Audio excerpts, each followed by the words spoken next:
패시 9회차 현미경 분석 2부 첫 번째 경기는 8번 경기로 들어온 조지아와 노르웨이의 경기입니다. 저는 승무패로 지으면서 2변까지 노려보도록 하겠습니다. 아직 현미경 분석 1부를 보지 않으신 분들은 화면 위로 올라가는 링크를 클릭을 하시면 1부 먼저 시청을 하실 수 있습니다. 조지아가 FIFA 랭킹이 78위, 노르웨이가 43위라고 보시면 되겠습니다.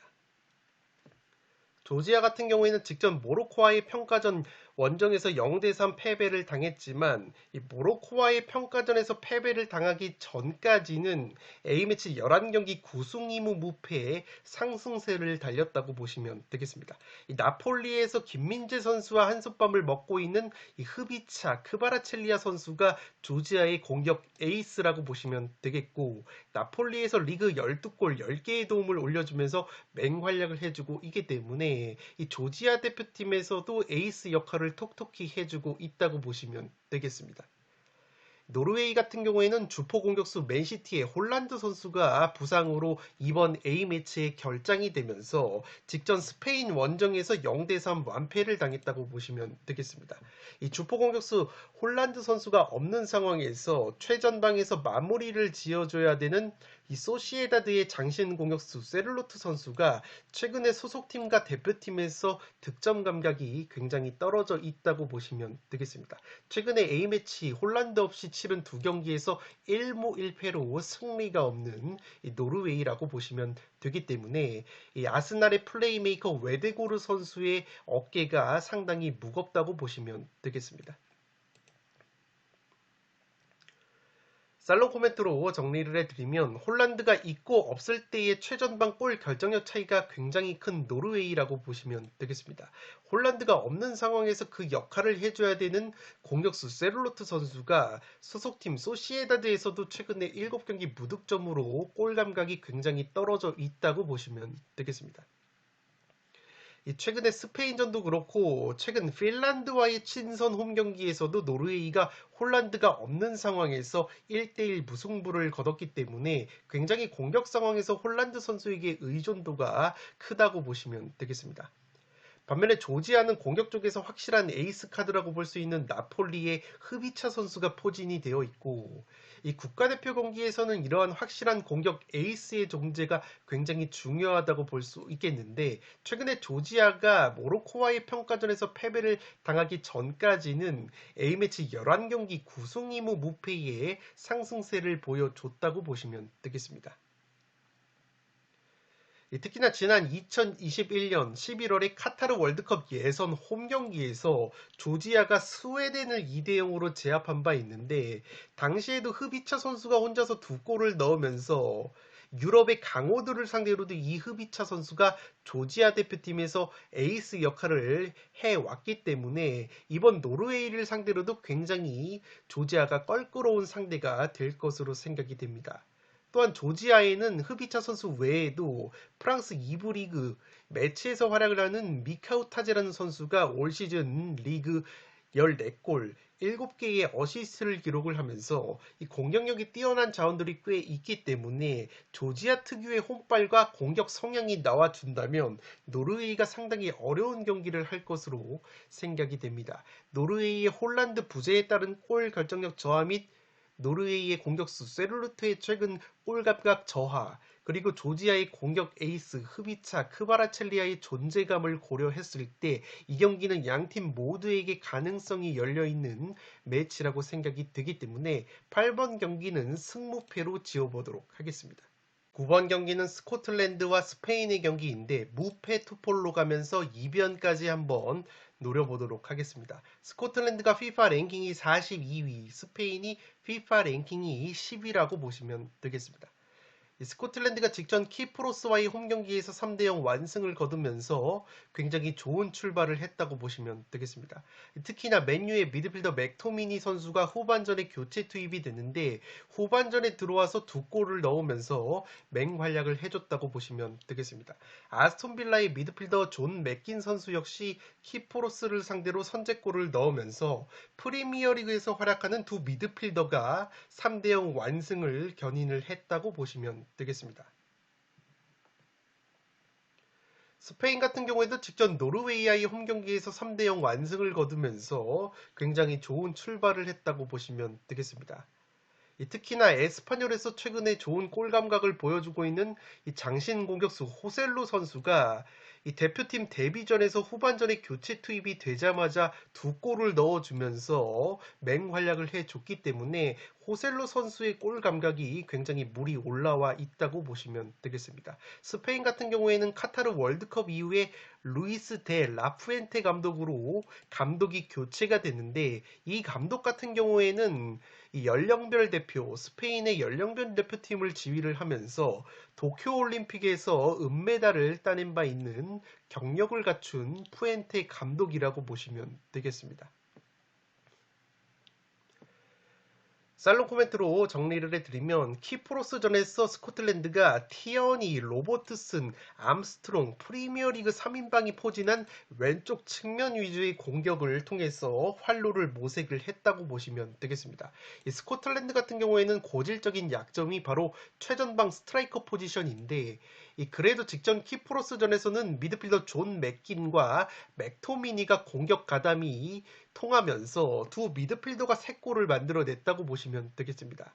특히나 후반전에 교체 투입이 된 맨유의 맥토미니 선수가 2골로 맹활약을 했기 때문에 이번 스페인과의 경기에서 맥토미니 선수가 선발로 나설 가능성도 충분히 높지 않을까 싶습니다. 또한 최전방에는 스코틀랜드가 다익스라는 제공권이 좋은 공격수가 있는데 이 선수가 골 결정력은 그렇게 뛰어난 선수는 아니지만 제공권이 좋고 뚝배기 한 방이 있기 때문에 이 다익스를 활용한 포스트 플레이가 후반에 통하면서 스코틀랜드가 추가골을 만들어냈다고 보시면 되겠습니다. 특히나 스페인이 이번에 유로 2024 예선에 뽑힌 수비 자원들을 보면 피지컬이 엄청 뛰어나거나 제공권이 뛰어난 수비수가 없기 때문에 충분히 이 스코틀랜드의 다익스를 활용한 포스트 플레이도 재미를 볼 만한 매치라고 생각이 되고 있습니다.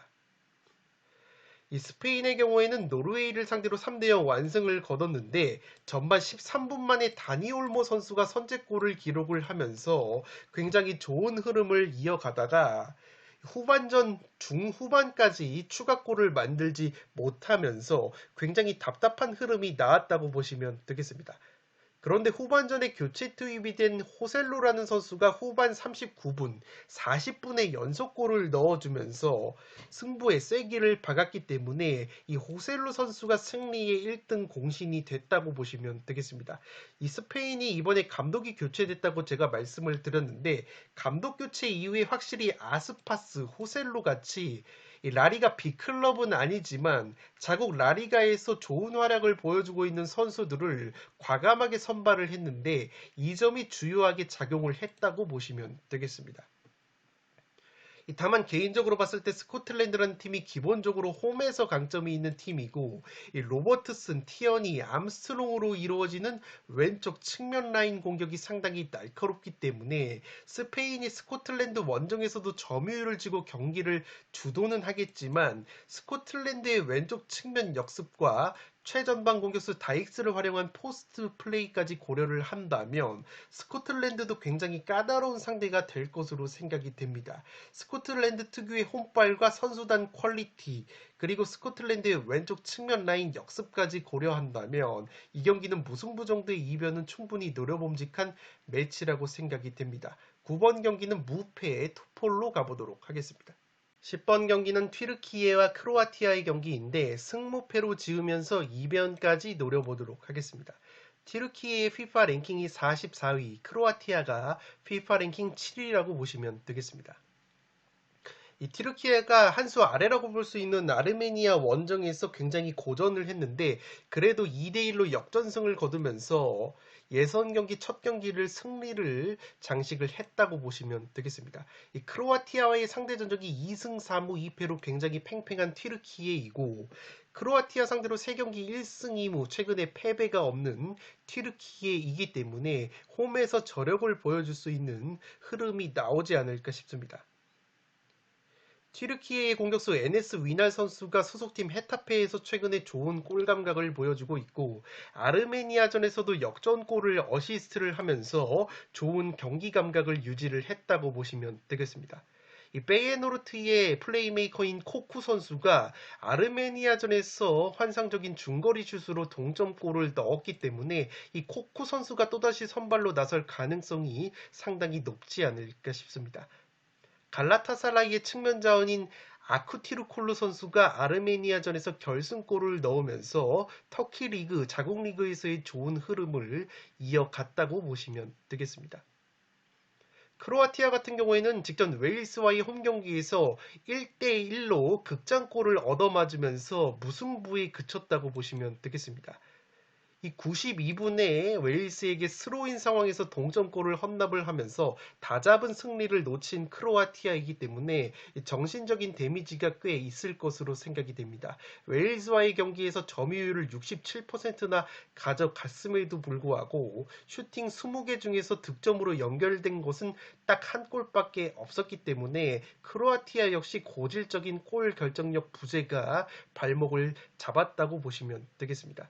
살롱 코멘트로 정리를 해드리면 양팀 유로 예선 1차전에서 희비가 갈렸다고 보시면 되겠습니다. 터키는 역전승을 거뒀고 크로아티아는 극장골을 내주고 무승부에 그쳤다고 보시면 되겠습니다.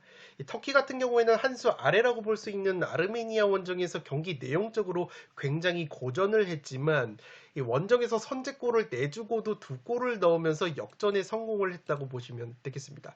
반면에 크로아티아는 웨일스를 상대로 경기를 주도를 했지만 이른 시간에 선제골을 넣었음에도 추가골을 만들지 못하면서 후반 추가 시간 종료 직전에 스로인 상황에서 허무하게 동점골을 내줬다고 보시면 되겠습니다. 크로아티아라는 팀이 모드리치를 축으로 한 중원 라인의 퀄리티로 경기를 주도하는 것은 굉장히 강점이지만 최전방에서 방점을 찍어줄 만한 공격수가 다소 부실한 것이 약점이라고 보시면 되겠습니다. 또한 오사수나의 장신 공격수 부디미르 선수가 크로아티아 대표팀에서 낙마가 된 가운데 또 다른 장신 공격수 옵션인 페트코비치 선수 역시 부상으로 결정이 되고 있기 때문에 크로아티아가 최전방에서의 제공권 옵션도 다소 부족하다고 보시면 되겠습니다. 반면에 터키는 주포 공격수 에네스 위날 선수가 라리가 헤타페에서 좋은 골 감각을 보여주고 있고 아르메니아전에서 득점은 없었지만 센스 있는 프리킥으로 역전골을 어시스트를 했다고 보시면 되겠습니다. 크로아티아 같은 경우에는 터키 원정을 떠나야 하는 상황에서 핵심 미드필더 모드리치 선수가 사실상 풀타임을 소화를 했고 브로즈비치 선수 역시 풀타임을 소화를 했기 때문에 중원 자원들의 체력 소모가 상당히 우려가 되고 있습니다. 직전 아르메니아 원정을 다녀온 터키이지만 터키에서 아르메니아까지의 비행거리가 굉장히 짧기 때문에 이 크로아티아가 터키 원정을 떠나는 거리보다 짧다는 점에서 체력적인 부분은 오히려 터키가 근소하게 우세할 가능성이 높아 보입니다. 양팀 최근 맞대결 전적 자체가 2승 3무 2패로 굉장히 팽팽하고 터키가 최근 3경기 기준으로 크로아티아 상대로 1승 2무 패배가 없다는 점까지 고려를 했을 때 이 경기는 양팀 모두에게 기회가 열려있는 매치라고 생각이 됩니다. 터키의 선수단 면면을 살펴봤을 때 크로아티아 선수단과 전혀 꿀리지 않는 퀄리티를 갖고 있기 때문에 10번 경기는 승무패로 지으면서 2변까지 노려보도록 하겠습니다. 11번 경기는 웨일스와 라트비아의 경기인데 웨일스의 단통 승리로 가보도록 하겠습니다. 웨일스의 FIFA 랭킹이 28위, 라트비아가 133위이기 때문에 체급 차이가 굉장히 많이 나는 매치업이라고 보시면 되겠습니다. 웨일스가 크로아티아 원정에서 1대1 극장골 무승부를 거뒀기 때문에 상당히 분위기가 나쁘지 않다고 보시면 되겠습니다. 간판 공격수 가레스 베일 선수가 국가대표팀에서 은퇴가 됐기 때문에 최전방에서의 묵직한 한방이 없어진 웨일스이고 토트넘의 주전 수비수 벤 데이비스 선수가 부상으로 빠진 가운데 노팅엄에서 좋은 활약을 보여주고 있는 브레넌 존슨 역시 크로아티아전에서 결장이 됐었기 때문에 이 전력 누수가 조금 있는 것이 웨일스라고 보시면 되겠습니다. 그래도 레스터시티에서 활약을 하고 있는 데니 워드라는 골키퍼가 크로아티아를 상대로 선방 7개를 기록을 하면서 극장 1대1 무승부를 견인을 했다고 보시면 되겠습니다. 또한 3부 리그, 잉글랜드 3부 리그 입스위치에서 활약을 하고 있는 브로드헤드라는 백업 공격수가 크로아티아전에서 깜짝 동점골을 넣었기 때문에 잉글랜드 하부리그에서 활약을 하는 웨일스 대표팀 선수들의 활약이 또다시 필요한 이번 라트비아전이라고 보시면 되겠습니다. 라트비아 같은 경우에는 직전 아일랜드와의 평가전 원정에서 그래도 2대3 한 골차 패배를 당하면서 나름대로 준수한 경기력을 보여줬다고 보시면 되겠습니다. 이 과거의 2021년 11월 월드컵 예선에서는 노르웨이를 상대로 0대0 무승부를 거둔 바 있는 라트비아이고 2021년 월드컵 예선에서 터키와의 홈경기 1대2 패배, 네덜란드와의 홈경기에서도 0대1 패배로 강팀들과의 경기에서도 의외로 한 골차 끈적 승부가 많았던 라트비아라고 보시면 되겠습니다. 유럽 5대 리그에서 활약하는 선수는 거의 없고 자국 리그 명문팀인 발메이라 같은 팀들에서 주로 차출이 된다고 보시면 되겠습니다.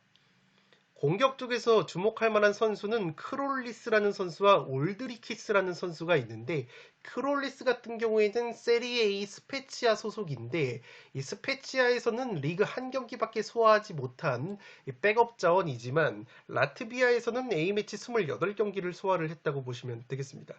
또한 공격수 울드리키스는 네덜란드 리그 깜비르에서 21경기 무득점 백업 공격수로 활약을 하고 있지만 라트비아 대표팀에서는 38경기 7골을 넣어주고 있기 때문에 이 두 선수를 주목할 필요가 있다고 보시면 되겠습니다. 특히나 올드리키스는 직전 아일랜드와의 평가전에서 득점포를 가동을 했기 때문에 올드리키스 선수가 한 방을 터뜨릴 가능성이 조금은 있지 않을까 싶습니다. 살롱 코멘트로 정리를 해드리면 이 경기는 액면가로는 웨일스의 낙승이 예상이 되는 매치이고 그럴 가능성이 높은 경기이기는 하지만 이 라트비아가 아일랜드와의 평가전에서 2대3 한 골차 패배를 당한 것을 조금은 복기를 해볼 필요가 있습니다. 이 아일랜드라는 팀이 잉글랜드 1부 리그 선수들과 2부 리그 선수들이 굉장히 많은 팀인데 이러한 아일랜드를 상대로 라트비아가 경기 내용은 뒤졌지만 한 골차 끈적 패배를 당했다고 보시면 되겠습니다.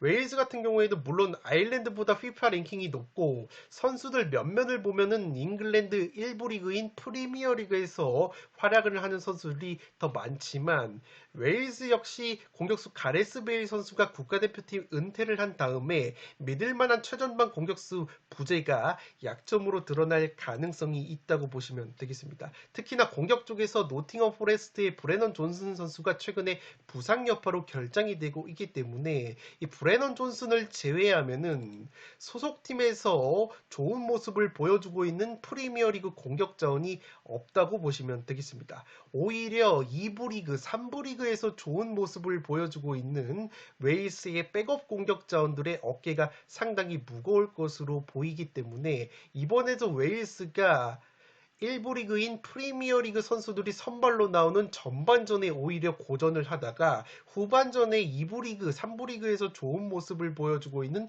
백업 공격자원들이 들어와서 의외로 해결사 역할을 해주는 그림도 그려지지 않을까 싶습니다.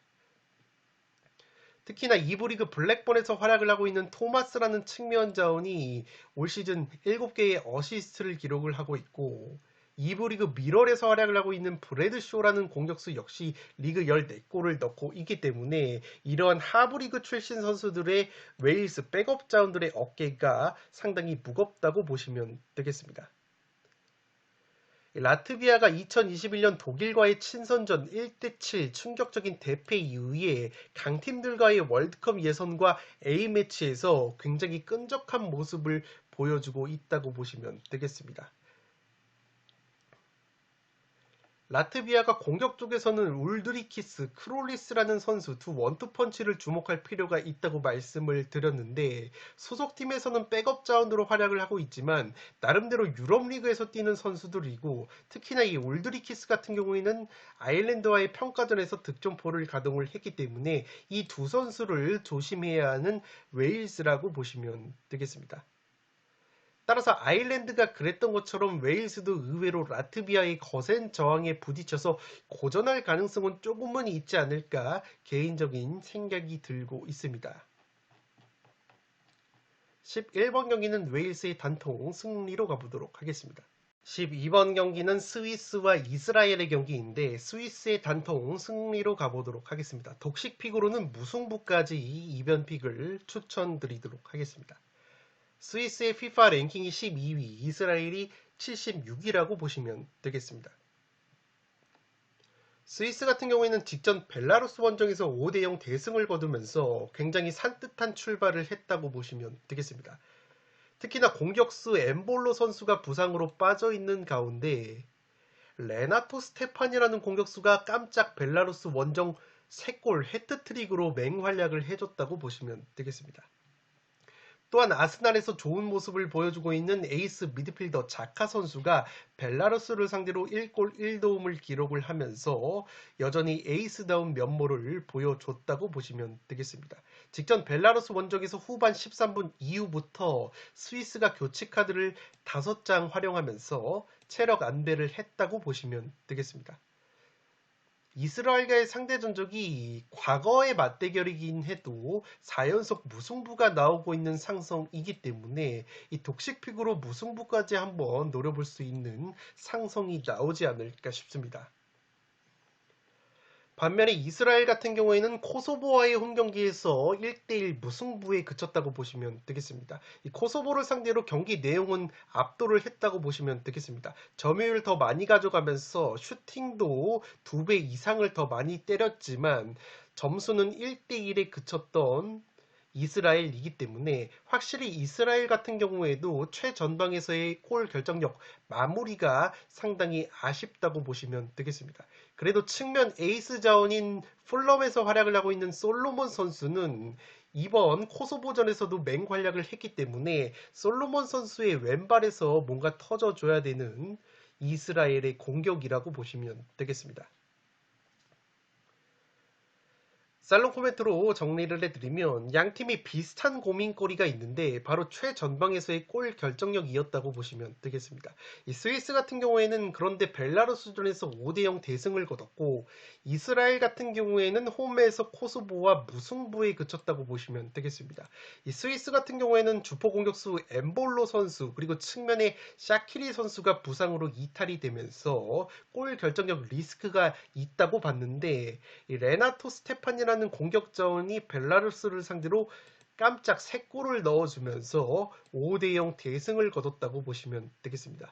반면에 이스라엘은 코소보를 상대로 홈에서 경기 내용은 훨씬 주도를 했지만 기대 득점값이 1.7골인 것에 비해서 저조한 골 결정력을 보여주면서 1대1 무승부에 그쳤다고 보시면 되겠습니다. 이스라엘이 최근에 골 결정력이 떨어져 있는 이유가 이 공격수 와이즈만 선수의 컨디션이 굉장히 떨어져 있고 이 베테랑 공격수 자하비 선수가 국가대표팀에서 은퇴한 이후에 확실히 최전방에서 한 방에 있는 공격전이 부족하다고 보시면 되겠습니다. 호펜하임의 공격수 다부르 선수가 이스라엘 대표팀에서 좋은 모습을 보여줬었는데 이 다부르 선수는 이번에 발탁이 되지 않았기 때문에 여러모로 공격력이 떨어져 있는 이스라엘이라고 보시면 되겠습니다. 그나마 이스라엘이 측면 에이스 자원인 솔로몬 선수가 최근에 부상 복귀 이후에 소속팀 풀럼에서 경기력이 살아났고 코소보전에서도 동점골을 어시스트를 하면서 살아난 것은 상당히 고무적이라고 할 수 있겠습니다. 따라서 전체적인 선수단 퀄리티와 수비와 미들진의 퀄리티 차이 면에서 스위스가 우세한 경기를 할 것이라고 생각이 됩니다. 다만 양팀 오래된 상대 전적이긴 해도 최근에 A매치 맞대결 4경기 모두 무승부로 끝이 났던 무자비 상성이 있고 이스라엘이 스위스가 직전에 상대했던 벨라루스보다는 확실히 공수 모두 뛰어난 팀인 점, 이스라엘의 측면 자원인 솔로몬 선수가 좋은 컨디션을 보여주고 있다는 점을 고려한다면 스위스도 직전 벨라루스 원정보다는 다소 변수가 있을 수 있는 매치라고 보시면 되겠습니다. 12번 경기는 스위스의 단통 승리로 가는데 독식픽으로는 무승부까지 추천을 드리도록 하겠습니다. 13번 경기는 루마니아와 벨라루스의 경기인데 루마니아의 단통 승리로 가보도록 하겠습니다. 루마니아의 FIFA 랭킹이 52위, 벨라루스가 97위라고 보시면 되겠습니다. 루마니아가 직전 한 수 아래인 안도라 원정에서 2대0 승리를 거두면서 깔끔한 출발을 했다고 보시면 되겠습니다. 이 주포 공격수 게오르게 푸스카스가 부상 여파로 빠져 있는 가운데 그래도 알리베크라는 공격수가 안도라를 상대로 득점포를 가동을 하면서 좋은 활약을 보여줬다고 보시면 되겠습니다. 또한 주전 에이스 미드필더인 라즈반 마린 선수가 이 알리베크 선수의 골을 어시스트를 하면서 존재감을 보여줬기 때문에 공격 원투펀치의 감각이 나쁘지 않다고 보시면 되겠습니다. 루마니아 같은 경우에는 유럽 빅리그 선수들이 그렇게 많은 것은 아니지만 세리에이 엠폴리에서 활약을 하고 있는 라즈반 마린을 비롯해서 다부진 선수들이 꽤 있다고 보시면 되겠습니다. 반면에 벨라루스는 스위스와의 홈경기에서 0대5로 대패를 당했는데 이 벨라루스 같은 경우에는 러시아의 우크라이나 침공을 지원을 해서 웨파의 제재를 받은 상황이기 때문에 홈경기를 세르비아 쪽에서 치렀었다고 보시면 되겠습니다. 벨라루스 같은 경우에는 유럽 5대 리그에서 활약을 하는 스타 플레이어가 없고 자국 벨라루스 리그 출신의 선수들이 이 대다수라고 보시면 되겠습니다. 스위스와의 경기에서 굉장히 열세인 모습을 보여줬고 슈팅 숫자도 2배가량 밀리면서 0대5로 대패를 당했다고 보시면 되겠습니다. 이 주요 소집 명단으로는 자국 리그에서 활약을 하고 있는 이반 바카르라는 공격 자원이 있고 미드필더 에봉 선수가 있다고 보시면 되겠습니다. 살롱 코멘트로 정리를 해드리면 선수단 면면이나 FIFA 랭킹적인 측면에서 어느 정도 체급 차이가 난다고 보시면 되겠습니다. 루마니아는 세리에이 엠폴리에서 활약을 하는 라즈만 마린이라는 에이스 미드필더를 필두로 그래도 유럽에서 괜찮은 리그 팀에서 활약하는 선수들이 조금 있는 반면에 이 벨라루스는 자국 리그 출신이 대다수라고 보시면 되겠습니다. 다만 루마니아 같은 경우에는 직전 안도라와의 원정 거리가 꽤나 멀었던 이 여정이었기 때문에 다소 체력적인 소모가 우려가 된다고 보시면 되겠습니다. 다만 벨라루스 같은 경우에도 웨파의 제재를 받아서 스위스와의 홈 경기를 벨라루스가 아니라 세르비아에서 치렀기 때문에 벨라루스 역시 루마니아 원정을 떠나야 하는 일정이기 때문에 피로도는 비슷한 수준이지 않을까 생각이 되고 있습니다. 루마니아 같은 경우에는 현재 I조에서 스위스를 제외하면은 벨라루스, 이스라엘, 코소보, 안도라 모두 해볼 만한 팀들과의 매치이기 때문에 특히나 이스라엘과 코소보가 1차전에서 무승부를 거뒀다는 점에서 만약에 이번에 벨라루스전을 승리로 장식을 한다면 루마니아가 초반 순위 경쟁에 있어서 상당히 유리한 고지를 점할 수 있기 때문에 이번 홈 경기에서 굉장히 사활을 걸 가능성이 높아 보입니다. 루마니아 같은 경우에는 이 주포 공격수 푸스카스 선수가 부상 여파로 빠지는 것은 아쉽지만 그래도 안도라 원정에서 베테랑 공격수 알라베크 선수가 좋은 활약을 보여줬기 때문에 어느 정도 푸스카스 선수의 공백을 또다시 메워줄 것이라고 생각이 됩니다. 에이스 플레이메이커 마린 선수가 알라베크의 골을 환상적인 스루패스로 어시스트를 하면서 존재감을 보여준 것 역시 루마니아에게는 굉장히 호재라고 보시면 되겠습니다. 루마니아가 안도라 원정에서 체력 소모가 있었지만 교체 카드를 5장이나 활용을 하면서 어느 정도 선수단의 체력 안배까지 해줬기 때문에 그래도 홈에서 한 수 위의 경기력을 보여줄 가능성이 높아 보입니다. 13번 경기는 루마니아의 단통 승리로 가보도록 하겠습니다. 마지막 경기는 14번 경기로 들어온 코소보와 안도라의 경기인데 코소보의 단통 승리로 가보도록 하겠습니다. 코소보의 FIFA 랭킹이 107등, 안도라가 153등이라고 보시면 되겠습니다. 코소보 같은 경우에는 난적 이스라엘 원정에서 1대1 무승부를 거두면서 나쁘지 않은 출발을 했다고 보시면 되겠습니다. 에이스 공격수 무리키 선수가 선제골의 기점 역할을 수행을 했고 갈라타사라이의 측면 자원인 라시차 선수가 상대의 자책골을 유도를 하면서 공격 원투펀치가 활약을 해줬다고 보시면 되겠습니다. 안도라 같은 경우에는 직전 루마니아와의 홈 경기에서 0대2로 무기력하게 패배를 당하면서 최하위의 가능성을 높였다고 보시면 되겠습니다. 설상가상으로 이 루마니아전에서 A매치 54경기 3골을 기록하고 있는 베테랑 미드필더 레베스 선수가 퇴장을 당했기 때문에 이번 코소보전에 결장이 된다는 점에서 상당히 중원 쪽에서 전력 누수가 심할 것으로 생각이 됩니다. 살롱 코멘트로 정리를 해드리면 이 매치업은 사실 FIFA 랭킹만 보면 별로 체급 차이가 안 나는 것 같은 매치업이지만 선수들의 면면을 살펴보면 굉장히 선수단의 퀄리티 차이가 심한 매치라고 보시면 되겠습니다. 이 코소보 대표팀 상당수가 유럽 5대 리그, 괜찮은 유럽 리그에서 뛰는 선수들이 굉장히 많이 포진이 되어 있기 때문에 FIFA 랭킹에 대비해서 전력이 상당히 좋은 팀이라고 보시면 되겠습니다.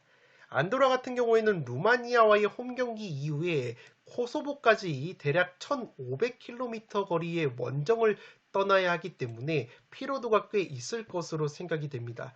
다만 코소보 역시 이스라엘 원정을 다녀오고 홈으로 복귀하기 때문에 이스라엘까지의 거리가 1700km라는 점에서 왕복 비행까지 고려한다면 안도라 이상의 피로도가 예상이 된다고 보시면 되겠습니다. 이 경기는 직전 안도라가 루마니아에게 0대2로 패배를 당한 경기를 보면 답이 나오는 것이 루마니아의 측면 크로스 그리고 헤딩 뚝배기 패턴에 굉장히 고전을 했던 안도라라고 보시면 되겠습니다. 지금 보시는 것은 전반 28분경에 안도라가 루마니아에게 실점을 당할 뻔한 장면인데 오프사이드로 취소가 됐지만 루마니아의 측면 크로스 그리고 헤딩 패턴에 속수무책으로 당하는 장면이라고 보시면 되겠습니다. 지금 보시는 전반 34분경 선제골 장면 역시 루마니아가 오른쪽 측면에서 크로스를 올렸고 쇄도하는 공격수의 헤딩 뚝배기로 루마니아가 선제골을 만들어냈다고 보시면 되겠습니다. 그만큼 이 안도라가 중앙수비의 제공권이 상당히 약점인 팀인데 제가 이렇게 빨간색으로 표시해둔 중앙수비수가 바로 안도라의 주전 중앙수비수인데 이 수비수가 요베라라는 수비수인데 신장이 176에서 180cm로 프로필에 나와 있기 때문에 중앙 수비수 치고는 굉장히 신장이 작은 편이라고 보시면 되겠습니다. 그렇기 때문에 코소보가 자랑하는 2m에 가까운 장신 공격수 무리키 선수의 특유의 뚝배기 공격을 막아낼 수 있을지 상당히 의문이라고 보시면 되겠습니다. 또한 코소보 같은 경우에는 루마니아 이상의 측면 자원들이라고 볼 수 있는 라시차, 제그로바, 무자 같은 자원들이 최근에 컨디션이 좋기 때문에 측면에서 퀄리티 있는 크로스를 얼마든지 올려줄 수 있다는 점에서 안도라가 지난 루마니아전처럼 코소보를 상대로도 이런 측면 크로스 패턴에 상당히 고전할 가능성이 높아 보입니다. 여기에 안도라가 A매치 54경기 베테랑 미드필더인 레베스가 루마니아전에서 퇴장을 당했기 때문에 이번 경기 나설 수 없는 점 역시 전력 누수라고 보시면 되겠습니다. 현재 코소보 승리 투표율이 70%가 넘지 않는 것은 코소보의 단통 승리 메리트가 굉장히 충분해 보이는 매치라고 생각이 되기 때문에 저는 고민 없이 14번 경기는 코소보의 단통 승리로 가보도록 하겠습니다. 네, 이것으로 승부패 19회차 현미경 분석 1부와 2부 모두 마치도록 하겠습니다. 최종픽을 그대로 가져가지 마시고 풋볼살롱이 말씀을 드리는 분석 내용을 바탕으로 나만의 이변픽을 잡아보신다면 이번 회차 역시 풋볼살롱 구독자 여러분들 중에서 1등 적중자가 나올 것이라고 믿어 의심치 않습니다. 끝으로 영상이 도움이 되신 분들은 좋아요와 구독 버튼을 눌러주시면 풋볼살롱 채널에 크나큰 힘이 됩니다. 구독 버튼 옆에 종 모양의 알림 설정을 해주시면 그 누구보다 빠르게 양질의 축구 승무패 프로토 관련 분석 컨텐츠를 만나보실 수 있습니다. 지금까지 풋볼살롱이었습니다. 감사합니다.